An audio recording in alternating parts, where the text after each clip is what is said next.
Ang sakit ng likod ko, like super duper talaga. Kasi the other day, well, nag-ano ako sa Junapis ko.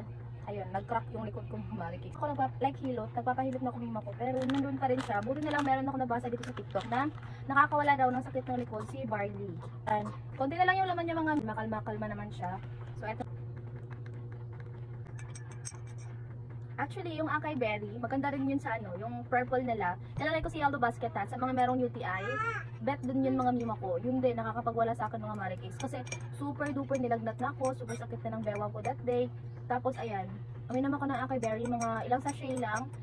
Nawala na yung lagnat ko mga marikis. Kahit ano na yung ininom ko dun na ano ha, na medicine.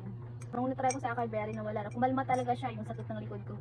At saka yung sakit ng pag-ihi ko mga mi. Kaya good siyang 3 grams na barley. At saka 7 packs na siya sa isang sachet na to ha. So good for 1 week na tong ganito. Morning or sa evening nyo siya inumin mga marikis. Para ka-help siya para masarap yung tulog natin. Mga may bloated tummies dyan, mga may nahihirapan mag-poops. Eto din, maganda rin si barley guys.